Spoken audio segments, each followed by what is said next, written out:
Hi everyone and welcome to Book Week Scotland with OnFife Libraries. My name's Jackie Brown. I'm going to chair this evening and I'm about to introduce you to this amazing group of women that I had the pleasure of working with, and even more pleasurable, all my friends still to this day. So I'll start with Wendy Rigg.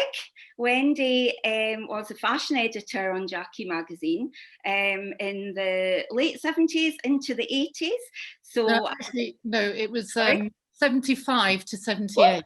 Oh, was it? I thought you were there till the 80s, Wendy. Sorry about that. So she's got real good gossip on all the fashion of that time when we were all reading the magazine.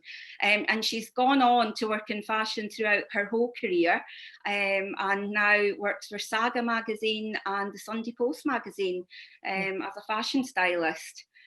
Fiona Gibson worked on Jackie in the early 80s before going to Just 17 magazine and More magazine. If you ever blushed at Position of the Fortnight, blame this lady here. Fiona is a best-selling author, has written over 17 books as Fiona Gibson and Ellen Berry. So next time you're in OnFife Libraries, make sure you pick up one of Fiona's books because they're absolutely amazing. Gayle Anderson has done loads of stuff on Jackie. So she's done the problem page, which we'll hear all about later, the pop editor, and then the editor in the 90s as well. So loads of stories. Gayle is a really successful freelance journalist. She is the, now Gayle, what's it you do at the Edinburgh Festival? Comedy? I'm a comedy critic, yeah. Comedy critic, yeah. And she works for the Herald, and you can hear her on Radio Scotland doing lots of reviews. I heard you doing the Mariah Carey book recently, so that was good fun. Yeah. And Cathy Cassidy worked on Jackie in the 80s as well, looking after all the fiction and stories, which is very apt because she's gone on to be a best-selling writer for teens and young adults. And she sells globally and very big in France, we hear. Yeah. Lots of readers there. So what an amazing panel this evening. So before we start, there's only one question we can start with, and that is, were you Team Donnie, Team David Cassidy, or Team David Essex? All of the above. What about you, Gayle?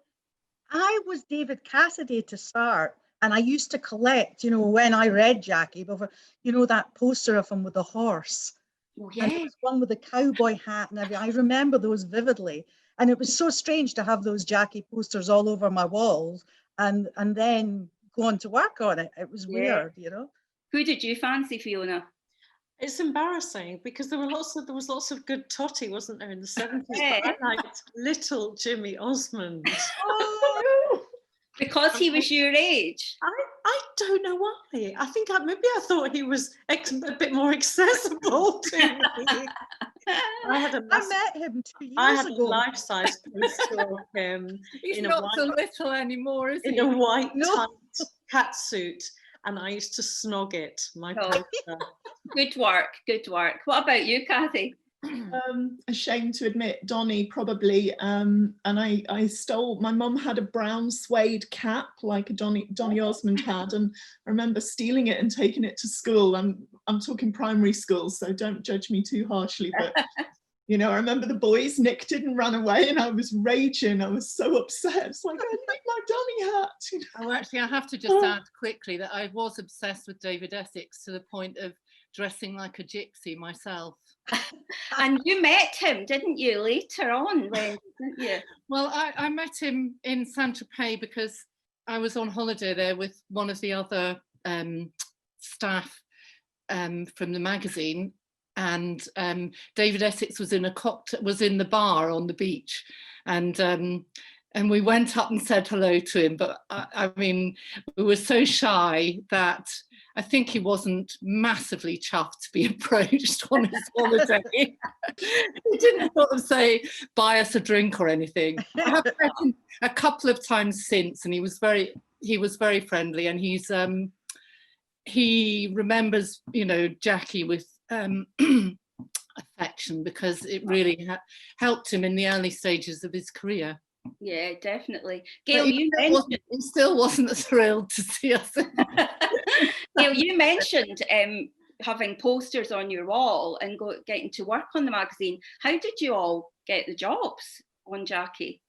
I got the job. I was a Dundonian and always wanted to work for DCs, but you know, I didn't really know a way in. So I went to Edinburgh to do media studies at Napier, and I 1 year in, and I suddenly saw a job advertised, went for it, got it, and decided to leave. And to be honest, it was the best decision I made. As Fiona said when we were on radio about this yesterday, we went to the University of Jackie, and it was a great university. Mm-hmm. Mm-hmm. All the most important lessons were learnt there. Yeah, yeah. And did you see an advert too, Fiona? I did. I was living in Irvine on the west coast of Scotland, and it was in the Irvine Gazette, Irvine Times, and it was a teeny little advert. Trainee writers wanted for blue jeans, Jackie and patches. So I went for that. I was 17. I'd just done my hires. So I pinged straight out of school into DC Thompson and got a bedsit and just could not believe my luck. I'm working with a load of teenagers. It was like being at college, to be honest. Yeah. So yeah, I felt incredibly lucky. Yeah. Well, you're from St Andrews originally, Wendy, is that right? Did you see an advert? Yeah, well, actually, my dad spotted the advert, and he thought that it would be good for me to go there as a trainee. So I remember going to DC Thompson's, and they did you had to do a little test with like spelling and punctuation and stuff like that, like an English test really. And I was wearing a, you know, virtually like school uniform or something and a duffel coat, and I just thought I was 16 just before my 17th birthday, and then I got the job and started as a trainee on the Courier, which a lot of people did that when they first went there. And then I knew that Jackie was down the corridor, and it all seemed terribly exciting because all the coolest people were working there, and I couldn't believe my luck when I was moved down the corridor to Jackie. Oh my gosh, you know. So exciting. And Cathy, you were in Coventry, so how did you spot the advert? Yeah, I grew up in Coventry, and I went to art college in Liverpool, and I did a degree in illustration. And but I'd also bombarded Jackie magazine with short stories all the way through my teens. And then I too saw an advert. I think not Jackie, but DC Thompson were launching another magazine at the time. This would be kind of mid 1984. And they wanted contributors. And I think they were actually asking for freelance stuff. But I was thinking, well, I'm not at college now. Maybe they'll have my artwork or my stories. So I applied, and I ended up in editorial in the Jackie office, which was amazing. You know, I remember even right up until that very first day, I wasn't totally sure whether I was going to be illustrating or writing, you know, but it was cool. And I was 21, so I was a little bit older than some of the kids, you know, some of the people I was working with. But like Fiona says, it was just a big office full of young people given so much freedom to do amazing things. It was the best thing ever. Really. And I think the nearer the age you are to the readers, the better it is for the magazine, really. Yeah, definitely. And I think when someone finds out that you worked on Jackie magazine, the first thing they ask you is, who did you meet? Who did you interview? Who are the famous people? So who are the famous people that you interviewed? And maybe we'll leave you to last, Gayle, because you have the longest list of anyone that I've ever known. So who do you remember interviewing, Fiona? I wasn't really on the pop side, Jackie. I was kind of more features and the horoscopes and things like that when I started, and then did lots of feature writing, and then I moved over to fashion. So I remember great excitement of Paul Young coming up to the office. But I don't think I was trusted with the kind of important job of interviewing pop stars. Lots of people popped into the office though. Do you remember anybody who popped in? Did Lamal pop in at one point? Do you remember that, Jackie? Did Lamal? Erasure were there. That was our era of working together. I remember Jackie sat opposite me when I started. You seemed incredibly glamorous because you were doing the pop at the time, weren't you? And you were you'd started just before me. Mm-hmm. Yeah. If you were the pop editor, you had so Gayle, spill the beans. Who have you interviewed? Well, Start with the most famous person. Who do you think that would be? Probably Whitney Houston or George Michael. I knew George a wee bit because Jackie, we were involved when Wham were starting, so, and the photographer I used knew them quite well. So you sort of got in with them that way. And I knew them right from the beginning, did lots of features with them, went to gigs. What was sorry? What about the shuttlecock story? Yeah, I went their first tour. I was in the box with Andrew Ridgeley's mum and dad because I'd been to his mum's house for tea, and went for tea at his mum's, and then went to see Wham. And they had, they were wearing the badminton stuff at the time, and they were throwing shuttlecocks, pinging them out to the crowd. And they pinged one up into the box, and I got it, and it was in the Jackie office for ages, and then it disappeared. I think it went on eBay. That's all I'm saying. Yeah. Duran Duran, when they started again, they were in Jackie all the time. We really championed them. And I went on their first tour, and you were in the limos, and it was scary because you get out and the fans thought you were with them, and they were sort of trying to tear you apart, as you're getting into gigs. And they let me go on stage at the Playhouse in Edinburgh to feel what it was like when the curtain went up.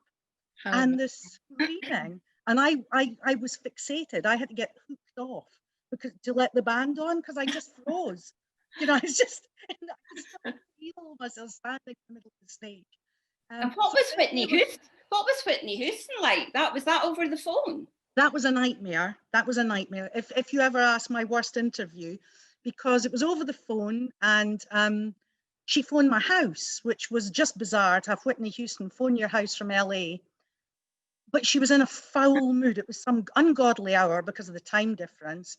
And she was screaming at me because they had lit vanilla candles in her hotel room, and she was allergic apparently to vanilla. And I had to fix this. I was in Dundee, and I had to sort out these vanilla candles, or she wasn't talking. So I just had to phone, use my head, phone her PR, and get them to sort it before she would chat. And she was very difficult. She really was. But very famous, and it's a good anecdote. It's a good one. It is. So fashion, Wendy. When I read Jackie, all the fashion was actually illustrated. It was drawn. That's right. And how many of us, instead of drawing the still life in the art class at school, were actually just doodling these long-legged girls with centre part hair and massive eyes. Yeah. Totally. So, yes, I mean, that was such an important part of it. The way the magazine looked, the illustrations throughout, I think, were so lovely. And I actually tracked down one of those illustrators a few years ago. The one who did those particular drawings that had that we particularly loved.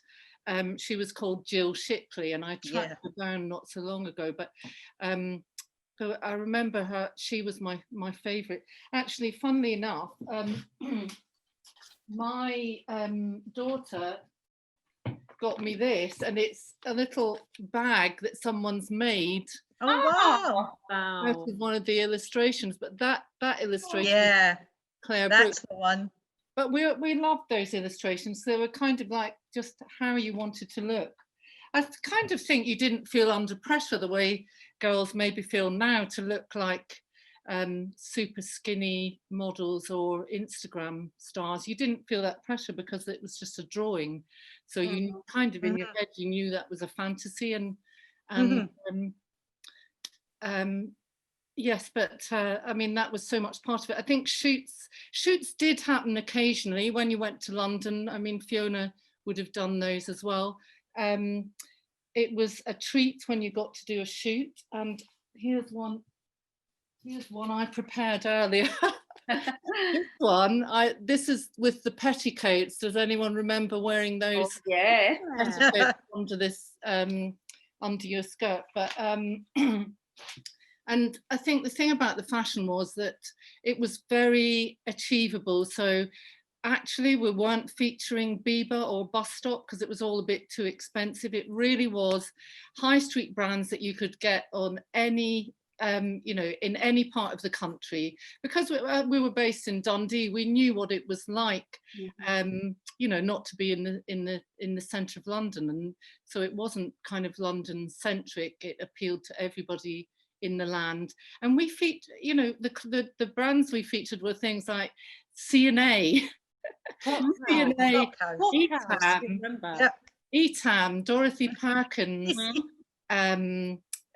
Miss Selfridge, Dulcis, Freeman Hardy Willis, those kind of things. But a huge part of it as well was the making things, the patterns. You know, you got your granny to knit the jumper. There was a pattern for a jumper or some mitts, or and you got your granny to knit that. We were all quite creative then, I think. It was full of ideas. And you were on the cover quite a lot. Yes. How did that come about? Apart from you being absolutely gorgeous, how did they rope you into that? I don't know. I suppose it was just I was the age, and here I am. Oh, let's see. Here I am. I suppose I was just the age. Oh, no. Brilliant. I was just the age of the readers, and often I would just be wearing the clothes, my own clothes, really, because. Was that dungarees, Wendy? Pardon? That dungarees? Dungarees. I wore dungarees an awful lot. Yeah. When I wasn't wearing gypsy skirts, I was wearing dungarees.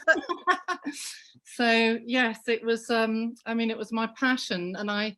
When I started out, as we all did, you were the assistant, and you did the letters page, didn't you? You read all the letters and chose which ones went on Sam's page and made up weak spots. So, but because I was always making clothes and making my own things or customizing things, they could see that I was interested in fashion in a big way. So shortly I was moved to help assist the fashion editor at first, and that was my absolute dream job. Yeah. And when I went to London, it was great because you could bring back things that nobody had up here. So I remember buying a boiler suit, Cooper,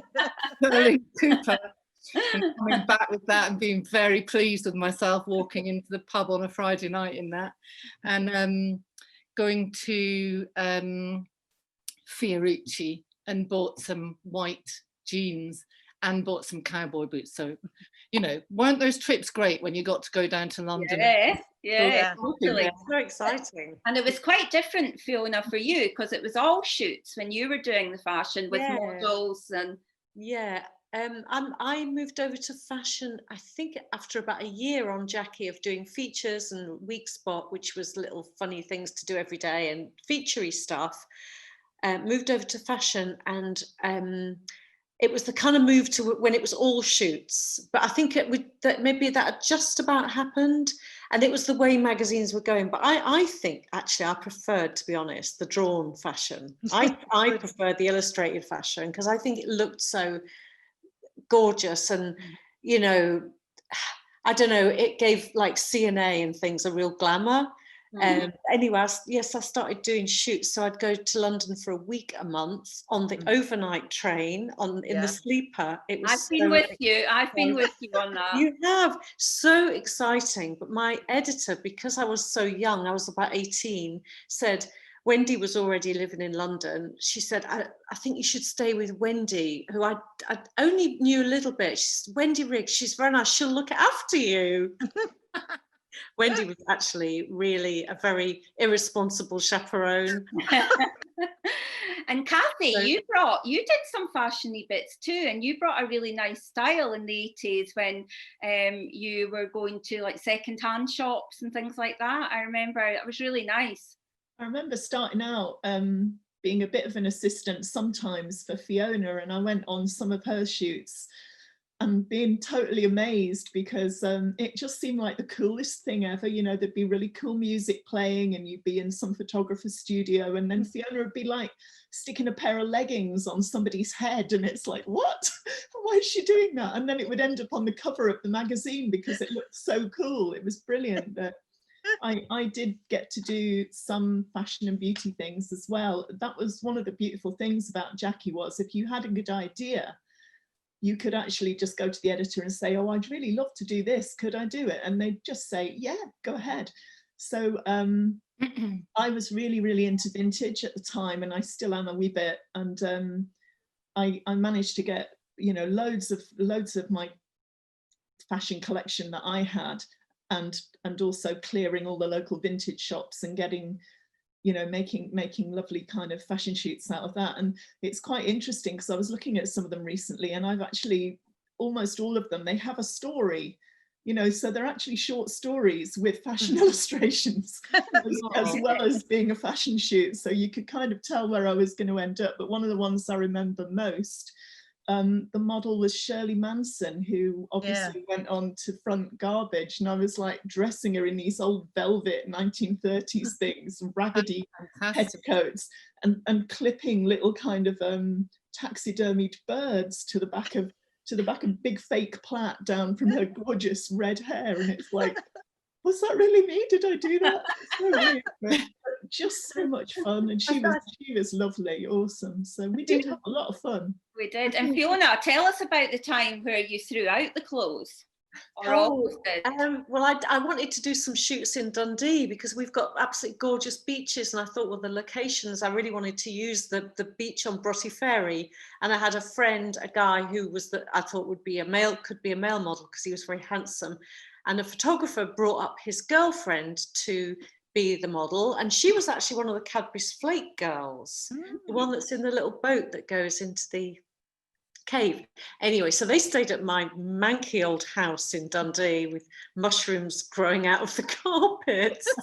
And I got the PRs, all the fashion PRs, to send me loads of clothes to Jackie in Dundee, and I'd use them for the shoots, and then I bagged them all up at my house in a big black bin liner and took them down to the office ready to be sent in our overnight lorry that went every single night from Dundee to London, to our London office.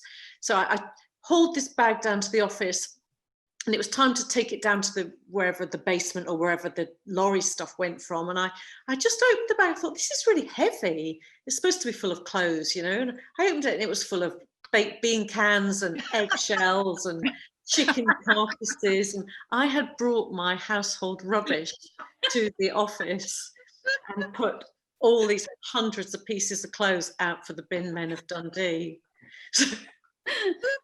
But you retrieved them. I retrieved them by the skin of my teeth, ran home. Oh my goodness. How many times did we all have to go down to the baler, you know, because we'd lost transparencies? Like, do you remember we used to have transparencies of pop stars that we were going to use for the pin-ups, for example? And they were a lot of money from all these companies, you know, Rex and all these different ones that we'd get them from. And like people's desks were like landslides most of the time, weren't they? It was just chaos, you know, bags of flumps, you know, noodles, you know, all sorts of stuff. And then among these, all the noodles and the flumps would be these priceless transparencies. And every so often somebody would lose them, and you'd see them try to look for them very quietly and discreetly. Then everyone would start to help without the editor finding out.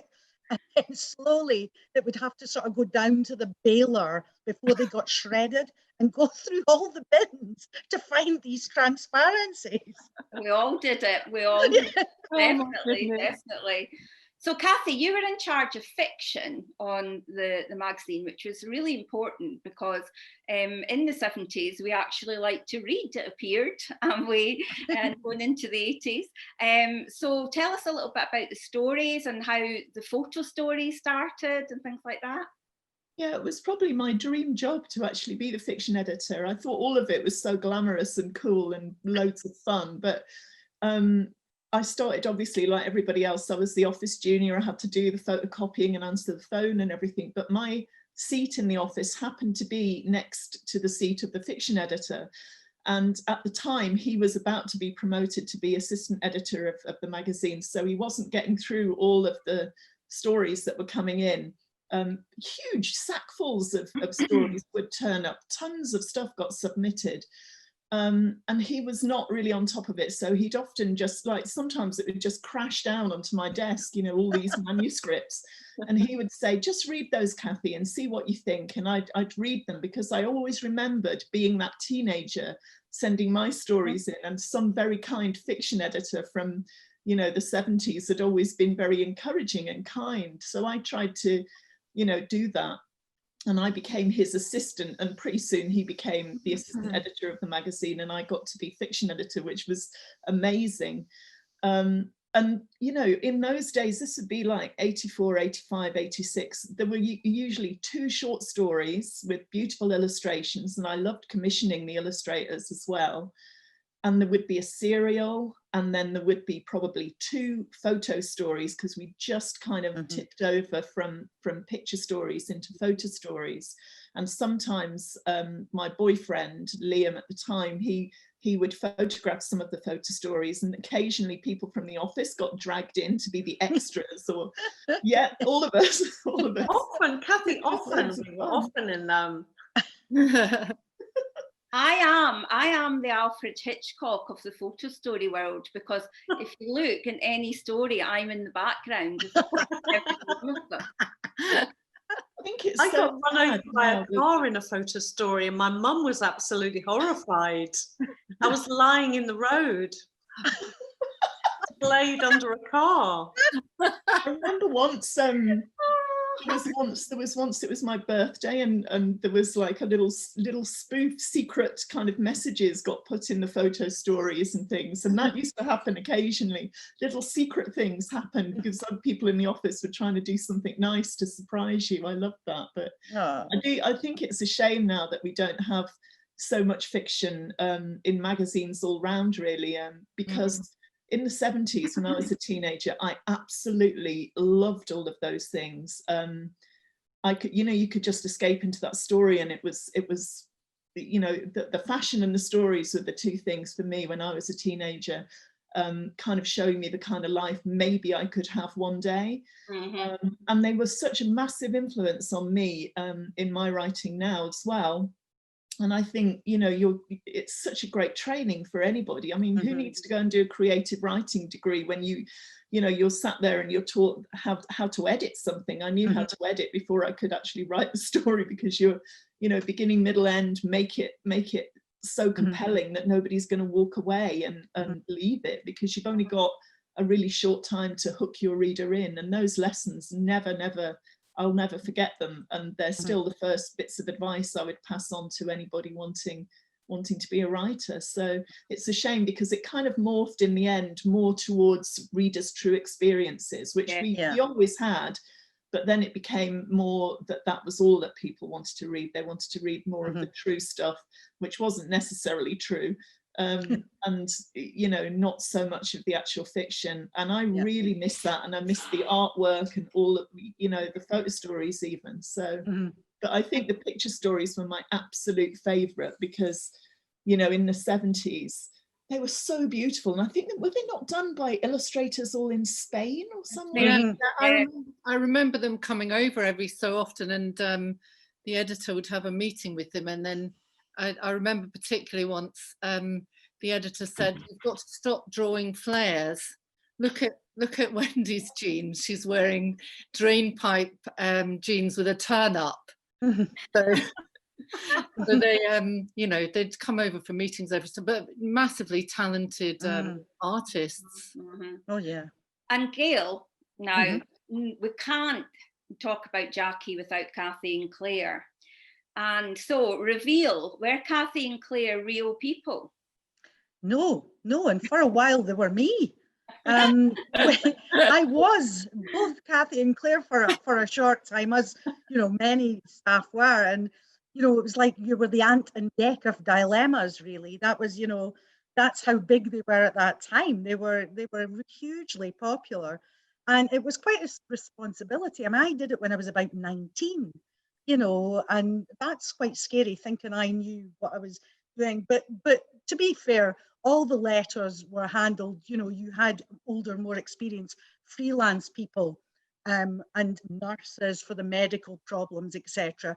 Plus you had standard letters, you know, so if it was a problem that was a lot like love bites or, you know, getting a boyfriend, there were standard letters that you knew that they were sent out.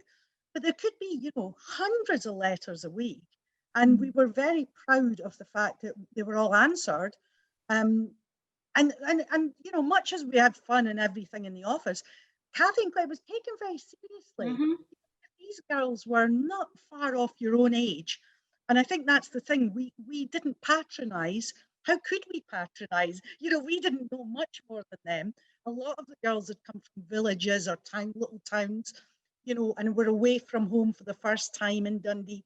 They felt that loneliness. They were looking for boyfriends or girlfriends or whatever. You know, so it was a similar age. And so I think that was a really good thing, because people seem shocked when you say that we were young dealing with that. But who better in many ways, because we understood, we were like their sisters, you know. You did get strange letters though occasionally. You know, I had urine samples sent in Charlie perfume bottles, which I thought was a present until I opened it, say no more. You got scabs stuck to pieces of sellotape quite often. You know, so, but they were innocent days, weren't they? I mean, now people would Google, you know, or if they had a problem, it's a 5-minute chat with their friends on WhatsApp and it's sorted. But we were the Google. We were their Google, really. And you know, you have to remember that. I love Fiona had a story about, she told me once about the digestive crumbs. Do you remember that? Yeah, somebody said I found this in my pants, and it was there was sellotape on the letter, and there was something stuck underneath it. But when on further analysis, we realised it was a bit of digestive biscuit, because it was a hoax letter, because there were quite a few, weren't there, Gayle? But you could tell a hoax letter because there'd be a glee in the writing. You could tell they were really enjoying writing the letter. Yeah, you can tell. Yeah. What sort of myths did you have to bust? Because when we were looking through, Fiona and I were looking the other day, and there was an advert in Jackie that said, do you have to be married to use Tampax? And that was a common one. So what else do you think? I remember people saying that there was a great one when they said that girls who wore shiny patent shoes were easy, because they were doing it so guys could look up their skirt. That was a lovely, but there was all sorts of things. Like, do you remember the whole thing about like people would really think they could get pregnant with kissing? I mean, you would have quite a lot of letters, and now with all the reality TV, with, you know, the stuff kids know, to think it wasn't that long ago to the other extreme, where girls were petrified because they'd kissed someone at a school disco. You know, it's strange how we've gone so far. But yeah, and all the toothpaste stuff on your love bites. Worries. Sorry, Gayle. There was a lot of worrying about, could you get pregnant if you have a bath after your brother had a bath, or you pass the boy on the stairs? Yep, I remember that. Yeah. Pregnancy stuff. So what sort of features did you write then, Fiona, and quizzes and things? They were quite light and fun. A lot of those multi-choice quizzes, I used to love writing those. I love those. You know, how dreamy are you? You know the ones. You know, yeah. Oh God, I can't even think of one off the top of my head, but it was A, B, C, and so you'd write it in a way that you thought you were being really scientific, you know, thinking I shall write the conclusions first and then work back to the questions. Oh yeah, all that kind of stuff. And boyfriend stuff, boyfriend advice stuff, those advice features we used to do, didn't we? Yeah. But it's like Gayle's saying, we were barely any older than the readers themselves. So it was like we were just this little nudge on, enough to offer a little bit of advice. Like I was sort of like, when I read Jackie, I thought Jackie was like a kind of cool cousin or something. you know, that was like 3 years older, which I think was why it was so good, because it was aspirational, but only by a little bit, you know, exactly. not intimidating, not alienating in any way. Yeah. And we were really a gang, weren't we? I mean, we totally. ourselves were like, you know, if they're speaking, but we were so tight. You know, the people that worked in there, it wasn't just a job, it was like 24/7, basically. They shared flats, fashion advice, we're at the pub together, partying together. So it really had that sense of friendship. I mean, I'm still friendly with Maggie Dunn, who was my first editor and gave me the job. And we used to I saw her maybe about a year or so ago, before all this stuff, when we used to see people, and she reminded me, we used to go out en masse. We used to go out as an office on a night out. The whole office would go. You know? Your first day in the office was Maggie's 33rd birthday. Fiona, and she had to tell you the next day to just forget everything that you'd seen. It was so bad. So can you tell us any secrets that people wouldn't know about Jackie? We weren't allowed to use the phone after 1 p.m. because it was cheaper to make phone calls in the afternoon. That's right. There was quite a tight handle on the purse strings at Jackie, shall we say. And if the operator, there was an operator on the end of the phone, if the operator thought you were making a personal call, you'd be unplugged. It was so fierce, weren't they? So scary, those ladies. Yeah. And there wasn't a phone in the office when I started at all. You had to run along the corridor for an outside line. And I can remember having a run along the corridor to speak to Michael Hutchins. I thought, this is Michael Hutchins. You know, I'm in love with this guy, and I'm running along a corridor to get to a phone in a little booth, you know, in the corridor. It was crazy. You could smoke in that booth, though. Yeah, you could. Could you smoke in the office? I can't remember. Yeah, everybody smoked. The bits went on fire nearly every day. Yeah. It was always, and people used to, do you remember, because everyone lived in flats and stuff and shared and didn't have any money, I remember girls bringing their washing in to dry on DC Thompson's radiators because they didn't want to, you know, they couldn't pay for the electricity at home. People, it would be like a wash house. People would have their washing all over the place, you know. And, you know, we were a magazine, and we had when I was there in the mid-80s, we had 2 big typewriters, really great big old-fashioned things that used to have to really hammer very hard. You had to share that between like 10 people. And we had one typist, and you could give your handwritten things to the typist, and, you know, if you were really good and patient, you would get that typed up. But really, I mean, it was a typing pool. Now I remember. Yeah. Yes. Yeah. And we'd pass everything along and do all our own proofreading as well. It was, you know, everybody, we shared that. And if 4 people had read something and checked it, then it was okay to go, wasn't it? So, and we were very tight knit. We were Jackie office. Occasionally we might have the odd drifted to blue jeans or patches a little bit, but I have to say, when we worked on Jackie, we thought we were the bee's knees. I'm kind of ashamed to admit we thought we were the best. And then down on the floor below us, it was quite exciting because it was all guys. It was Beano, Dandy, Topper. There was actually a trap door, which was a fire escape that went down from the Jackie office into the Beano office. There was a ladder and it went all the way down. But I remember when we'd open that up and throw bits of paper down at them. And what about the horoscopes? My colleague at OnFife Libraries, Sophie, was horrified when she found out that we actually just made them up. It was great my first job. To do them. It was my first job. You could make your own really nice. Yeah.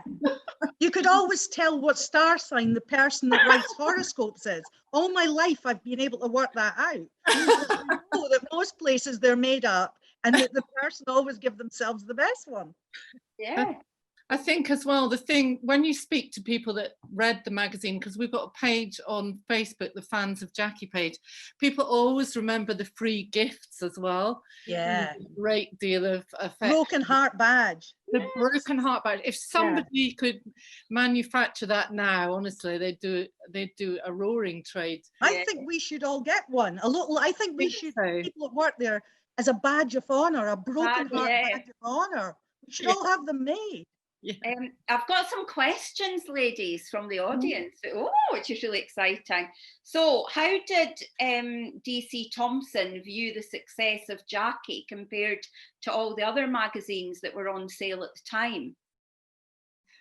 I'm trying to think what magazines. There would be Fab 208 and Mirabelle and Petticoat. And I think there was My Guy and Oh Boy when we were on Jackie. There wasn't, sorry, can I say, we didn't get an awful lot of praise from management or input from management. You might get told off for having a messy desk, or I don't know, doing something a bit sort of naughty, but it wasn't, I don't think it was really viewed very much. It was kind of taken for granted, I think. I mean, Jackie was the market leader for years and years. I mean, it's one issue with David Cassidy on it sold over 1 million copies. And then it was selling about, well, you mentioned it yesterday, Gayle, of about 600,000 copies a week. Yeah, but we were never, I mean, we knew the figures, but we were never, ever told we were market leaders. We were never told that this magazine, it was that very Scottish Presbyterian thing, wasn't it? You know, keep everyone's feet on the ground, and you don't want to. As editor, did you not have to take you had to take your cover down the corridor and show it to Gordon Small? Who was the boss. He was the managing editor and a kind of ex-army man, and he was kind of the sort of strict one, wasn't he? Scary. The management were older men, and I don't think they quite understood what we were doing sometimes. No. Remember, yes, every now and then one of the Thompsons would come into the office and there would be a great deal of fuss, wasn't there? And they'd say, it's Mr. Andrews coming into the office. They were all known by their first names. Yeah. And there'd be a big kerfuffle. Mr. Andrew came in, I had to get the cover passed and a pin-up passed, and Gordon wasn't it. So it was Andrew Thompson. I took it in and he just looked and he went, Soxy and the Banshees. Well, that sums up. But it does. The thing is that they didn't know much, but they gave us a lot of space to be creative. A lot of these tech startup companies now, I think, wouldn't believe the creativity that came out of there, Definitely. Another question, and this is lovely. Do you ever hear from girls who owe a lot to Jackie magazine? I was having a hard time from girls at school until I won the yellow and turquoise Mark Bolan jacket. They were so impressed they left me alone after that. Do people ever say that it inspired them? Jackie magazine, do people tell you? Just a massive response. If ever I do book readings or anything and mention I was on Jackie, that is the thing that gets the biggest response, more of women of a certain age, between say was 60 and maybe early 60s down to kind of late 40, 50.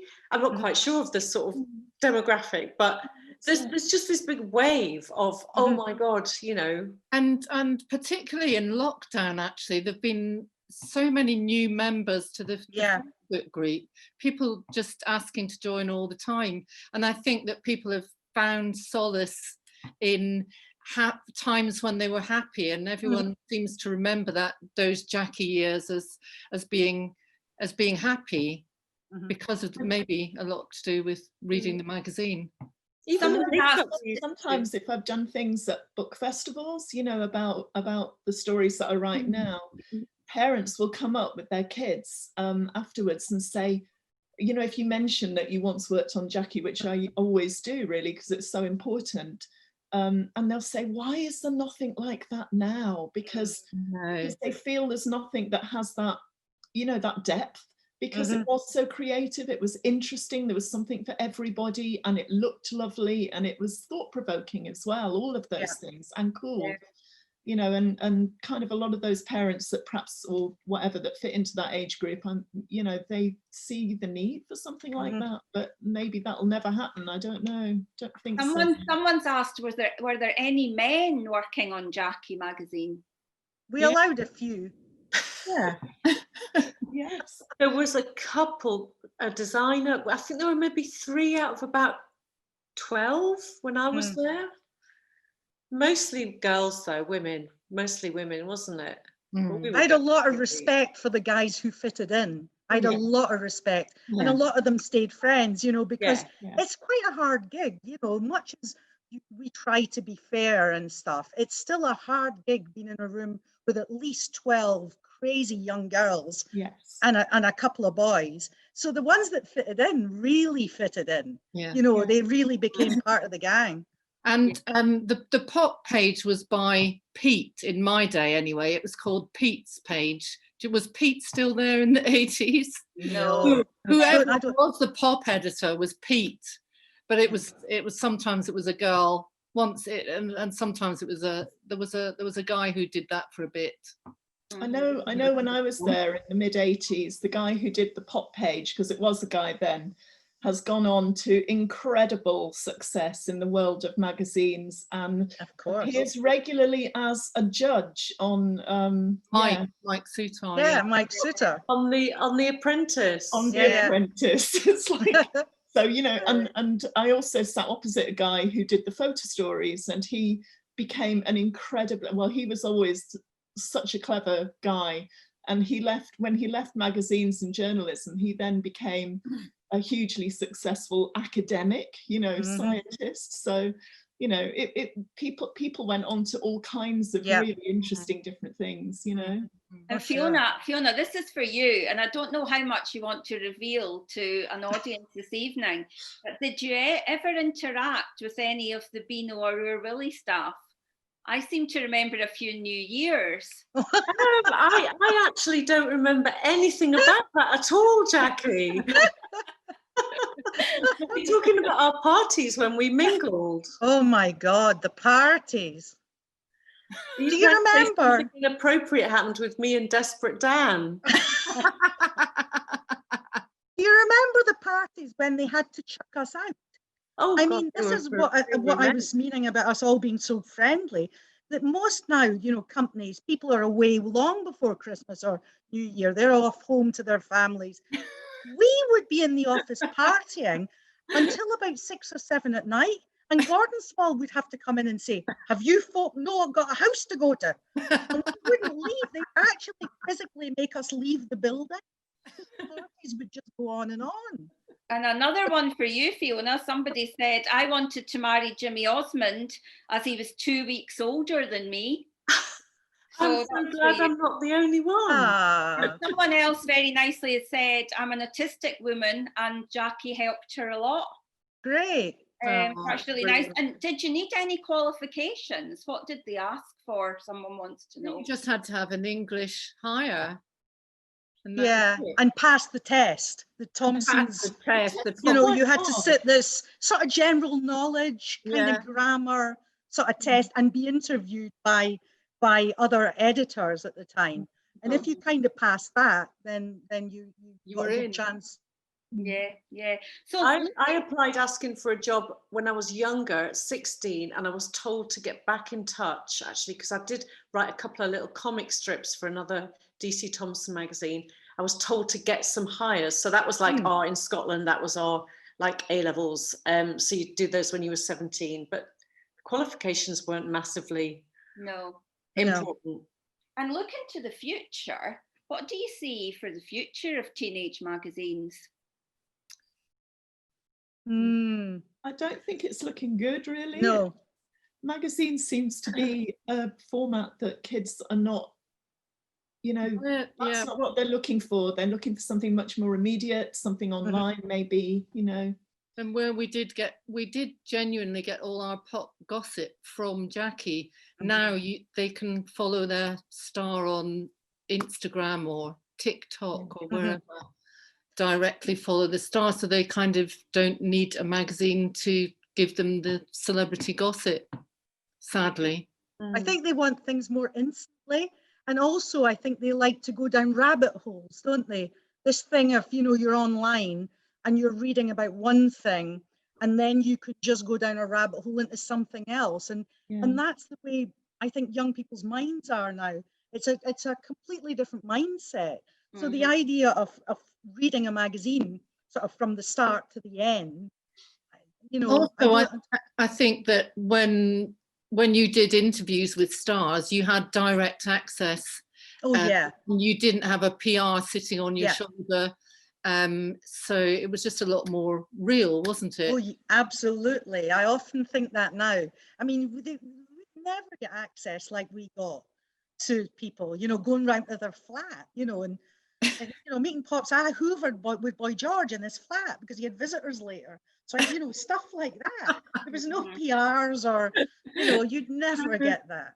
No. Yeah. In later years, I interviewed Miley Cyrus, and there was I think there was 16 people in the room watching to make sure that we didn't ask like the wrong question. Yeah. So yeah, it's I mean, there's only one teenage magazine left, and that is Shout at DC Thomson. Yeah. That Cathy was the agony aunt for. And they've kind of found a niche by looking at TikTok stars and YouTubers and things like that.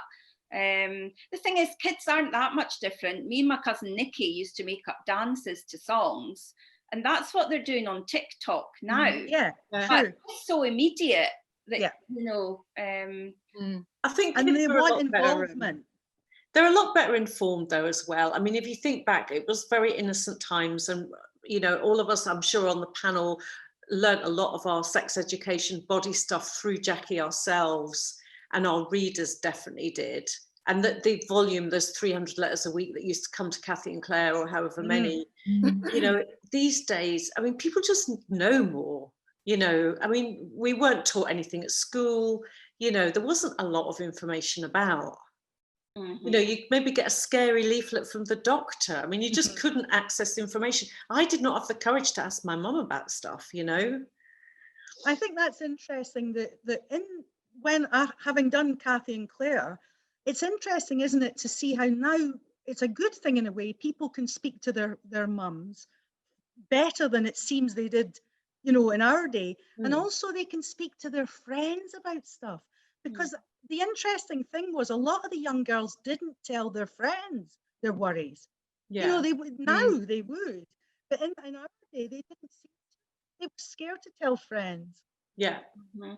Everything was taboo, wasn't it? Everything. There is still a need for it, I think, because one thing that really surprised me as a children's author is the amount of letters I would get and emails, because you're very accessible these days, asking those kind of questions, the sort of things that you would have sent to Cathy and Claire or to any other agony aunt.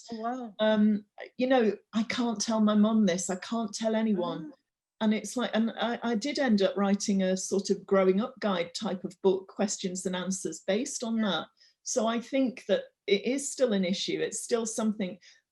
We are in general much more open, and the internet is great for getting information, but kids, it's just the nature of that age, really. You're in between childhood and adulthood, and there are so many things that don't quite make sense, you know. So I do think I'd love to see, you know, a modern version of Jackie, you know. I still think there's a need for it. And there's a lovely question to end on, actually, and saying, what is the one thing you've taken away from your time on Jackie magazine? Wendy, what's yours, do you think? My whole career. I mean, you know, my career started there, and I've been lucky enough to follow that career path. It gave me my career. What about you, Cathy? I think the same. It's you know, not just fiction, but because I mean, I was agony aunt for Shout, like you said, for quite a long time, that kind of wanting to help kids and looking at emotions and those, you know, friendship type issues is a big thread through all of the things that I write, all of it, and just friendship as well, and that sense of fun, and, you know, the amount of magazines that I have helped to create with kids over the years since as well. It's just so much fun. Yeah. What about you, Fiona?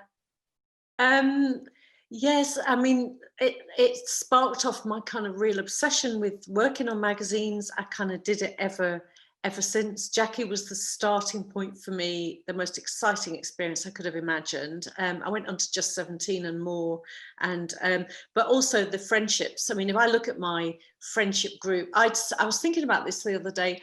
Pretty much all of my deep, close friends are from magazines. You know, people I've worked with, they are my best mates. And we're talking going back now 40 years when I made those first friends. So that, yeah, a love of magazines, brilliant, fun jobs, and brilliant friends as well. What about you, Gayle? My friends, for sure.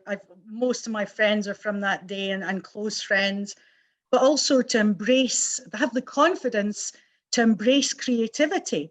You know, just embrace it, because, you know, we were so young, but being allowed not to be thought stupid or silly or weird, to be creative. I mean, I think Jackie was a magical place for readers, and it made them feel that anything was possible.